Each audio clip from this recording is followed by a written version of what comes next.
Exam पास करना आसान नहीं, लेकिन रोज 100 सवाल पढ़ना उसे नामुमकिन से मुमकिन बना देता है। अगर तैयारी करनी है तो ऐसे करो, सिलेबस भी बोले कि बस भाई अब छोड़ दे। Welcome to class 52 of daily GK and current affairs 365। रोज शाम 7:30 बजे ऐसी क्लासें आती है जिसके अंदर टॉप 100 जीके और करंट अफेयर्स के क्वेश्चन रहते हैं। एक छोटा सा आपको कैलकुलेशन करके बता देता हूँ। अगर डेली के 100 जीके पढ़ते हो और 365 दिन तक पढ़ते हो तो टोटल 36,500 आप जीके पढ़ोगे और करंट अफेयर्स पढ़ोगे। अब मेरे को बताओ, इससे बाहर एक भी क्वेश्चन आएगा? नहीं आएगा ना। तो थक मत, रुक मत, क्योंकि मेहनत वही रंग लाती है जो आखिरी सवाल पर टिकती है। साथियों, शुरू करते हैं। उससे पहले एक चीज़ और बता देता हूँ। इस प्रकार आपको पूरे यूट्यूब पर कोई नहीं पढ़ाएगा। मेरी बातों पर विश्वास मत कीजिए, वीडियो के अंत तक बने रहिए, अपने आप पता चल जाएगा। पहला है, भारतीय संविधान में कितने मौलिक अधिकार है? तो भारतीय संविधान के अंदर टोटल 6 मौलिक अधिकार है। मूल रूप से 7 थे, अब 44वें संशोधन के बाद ये 6 मौलिक अधिकार रह गए हैं। ये आपका यूपीएससी 2024 के अंदर पूछा गया, एसएससी 2025 के अंदर पूछा गया और स्टेट पीएससी 2026 के अंदर पूछे जाने की प्रोबेबिलिटी है। नेक्स्ट क्वेश्चन है साथियों, मौलिक कर्तव्यों को संविधान में किस वर्ष जोड़ा गया? तो मौलिक कर्तव्यों को संविधान के अंदर सन 1976 के अंदर जोड़ा गया था। 42वें संविधान संशोधन सन 1976 के तहत जो मौलिक कर्तव्य है उन्हें जोड़ा गया था। ये यूपीएससी 2023 और एसएससी 2024 के अंदर क्वेश्चन पूछे जाने की 90% प्रोबेबिलिटी है। अब मेरे को बताओ, ऐसा कौन सा चैनल है जो आपको राइट आंसर, डिटेल एंड कौन से एग्जाम के अंदर पूछा गया ये तक बता दे।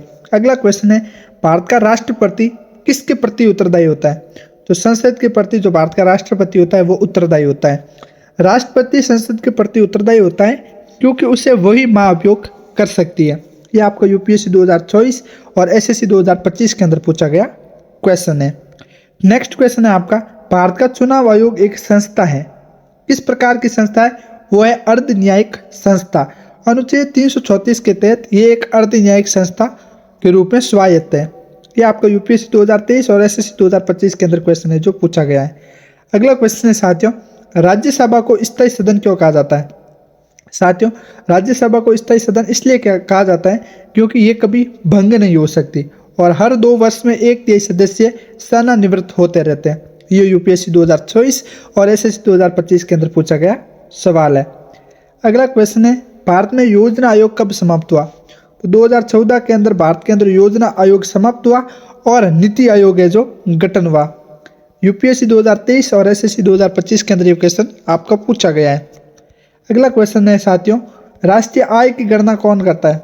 तो राष्ट्रीय आय की गणना करता है एनएसओ, ठीक है, जो जीडीपी वो राष्ट्रीय आय के आंकड़ों को जारी करने का कार्य करता है। ये यूपीएससी 2025 और बैंक 2025 के अंदर क्वेश्चन पूछा गया मित्रों।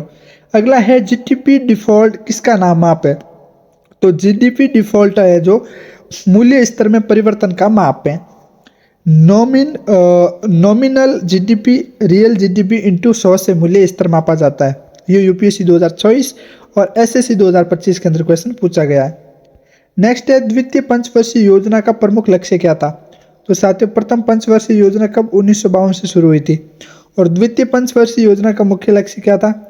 इसका मुख्य लक्ष्य दिया साथियों औद्योगिकरण, यानी निवेश बढ़ाना, व्यावसायिक क्षेत्र में ज़्यादा बल देना, महानोबिलिस मॉडल पर आधारित भारी उद्योग पर बल देना था। ये यूपीएससी 2022 और एसएससी 2024 के अंदर क्वेश्चन पूछा जा चुका है। साथियों, 10वां क्वेश्चन, नीति आयोग के अध्यक्ष कौन होते हैं? तो नीति आयोग के अध्यक्ष होते हैं प्रधानमंत्री साथियों, ठीक है। नीति आयोग का प्रमुख सदैव भारत का प्रधानमंत्री होता है और ये यूपीएससी 2024 और एसएससी 2025 के अंदर क्वेश्चन पूछा गया है। इस प्रकार हमने 10 है जो क्वेश्चन पढ़ लिए, यानी 1/10वां हिस्सा पढ़ लिया हमने। आगे बढ़ते हैं उससे पहले एक छोटी सी रिक्वेस्ट है, ऐसे ही डेली जीके और करंट अफेयर्स देखने के लिए इस अकाउंट को फॉलो, सब्सक्राइब करें और जिन साथियों के साथ इस वीडियो को ज़रूरत है उनके साथ शेयर करें, लाइक कर देना वीडियो को। अगला है, भारतीय रिजर्व बैंक का राष्ट्रीयकरण कब हुआ? तो भारतीय रिजर्व बैंक का राष्ट्रीयकरण हुआ था सन 1949 के अंदर, आरबीआई एक्ट 1934 के तहत, ठीक है। साथियों, यूपीएससी 2023 और बैंक 2025 के अंदर ये क्वेश्चन पूछा गया है। अगला क्वेश्चन है आपका, गवर्नर जनरल पद कब समाप्त हुआ? 1950। 26 जनवरी सन 1950 को भारत गणराज्य बना और गवर्नर जनरल का पद है जो समाप्त हो गया। ये यूपीएससी 2023 और एसएससी 2024 के अंदर क्वेश्चन पूछा गया है। अगला क्वेश्चन है, भारत छोड़ो आंदोलन कब शुरू हुआ था? तो भारत छोड़ो आंदोलन जो 1942 के अंदर 8 अगस्त के दिन शुरू हुआ था। गांधी जी द्वारा ये आंदोलन शुरू किया गया था और उसके तहत ये कहा गया था कि करो या मरो, इस नारे से शुरू हुई थी। ये यूपीएससी 22 और एसएससी 2024 के अंदर क्वेश्चन पूछा गया है। अगला है, डांड मार्च कितने किलोमीटर लंबा था?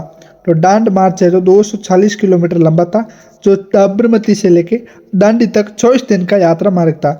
ये यूपीएससी 2023 के अंदर क्वेश्चन पूछा गया था और एसएससी 2025 के अंदर आपका क्वेश्चन पूछा गया है। अगला क्वेश्चन है, भारतीय राष्ट्रीय कांग्रेस की स्थापना कब हुई? साथियों, भारतीय राष्ट्रीय कांग्रेस की स्थापना कहाँ हुई? तो मुंबई के अंदर हुई थी और 28 दिसंबर सन 1885 के अंदर ए.ओ. ह्यूम्स द्वारा इसकी स्थापना की गई। ये यूपीएससी 2021 और एसएससी 2024 के अंदर पूछा गया और ये क्वेश्चन रिपीटेड है, हर बार एग्जाम के अंदर बार बार रिपीट होता है। अगला है, साइमन कमीशन भारत कब आया? साइमन कमीशन भारत जो सन 1927 ईस्वी को आया था। इसके सभी सदस्य ब्रिटिश थे। ठीक है, साइमन गो बैक आंदोलन हुआ था। यूपीएससी 2023 और स्टेट पीएससी 2024 के अंदर ये क्वेश्चन पूछा गया था। अगला है, दिल्ली सल्तनत की स्थापना कब हुई? तो दिल्ली सल्तनत की स्थापना हुई कुतुबुद्दीन ऐबक के समय काल में, जब गुलाम वंश के संस्थापक थे कुतुबुद्दीन ऐबक 1206 ईस्वी के अंदर। ये आपको यूपीएससी 22 और एसएससी 24 के अंदर क्वेश्चन पूछा गया है मित्रों। अगला है, ताजमहल कहाँ स्थित है? तो ताजमहल साथियों आगरा के अंदर स्थित है, जो मुमताज की याद में बनाया गया था। शाहजहां ने सन 1632 के अंदर निर्माण करवाया था। यूनेस्को वर्ल्ड हेरिटेज, ठीक है, इसमें अपना आता है आगरा का ताजमहल। यूपीएससी 2023 और एसएससी 2024 के अंदर क्वेश्चन पूछा जा चुका है। अगला है, अशोक का शिलालेख कहाँ पाया गया? तो गिरनार के अंदर अशोक का शिलालेख पाया गया और गिरनार गुजरात राज्य के अंदर स्थित है। ठीक है, ये यूपीएससी 2024 और सीयूईटी 2025 के अंदर क्वेश्चन पूछा गया है। अगला क्वेश्चन है आपका, कांचीपुरम किसके लिए प्रसिद्ध है? तो कांचीपुरम है जो मंदिरों के लिए प्रसिद्ध है। यह तमिलनाडु का टेम्पल सिटी के नाम से भी प्रसिद्ध है। यूपीएससी 2022 और एसएससी 2024 के अंदर क्वेश्चन उनको पूछा गया। अगला है, नर्मदा नदी कहाँ से निकलती है? तो अमरकंटक मध्य प्रदेश से नर्मदा नदी जाके निकलती है। ये यूपीएससी 2023 और एसएससी 2025 के अंदर क्वेश्चन है जो पूछा गया है। अगला क्वेश्चन है, थार मरुस्थल मुख्यतः किस राज्य में है? तो राजस्थान के अंदर सबसे ज़्यादा थार मरुस्थल है। ठीक है, भारत पाकिस्तान सीमा पर स्थित भारत का सबसे बड़ा रेगिस्तान है। ये यूपीएससी 2022 और एसएससी 2024 के अंदर क्वेश्चन है जो पूछा गया है। अगला है, भारत की सबसे बड़ी झील कौन सी है? तो भारत की सबसे बड़ी झील है वेम्बनाड। ये केरल में स्थित लवणीय झील है, मतलब सबसे खारे पानी की झील है। यूपीएससी 2023 और एसएससी 2025 के अंदर क्वेश्चन है जो पूछा गया है। अगला है, भारत में सबसे ऊंची चोटी कौन सी है? तो भारत के अंदर सबसे ऊंची चोटी है साथियों कंचनजंगा, जो नेपाल में 2 किलोमीटर यानी K2 दूसरे स्थान पर है। यह यूपीएससी 2023 और एसएससी 2025 के अंदर पूछा गया सवाल है। अगला क्वेश्चन है, विश्व का सबसे बड़ा लोकतंत्र कौन सा देश है? तो भारत है।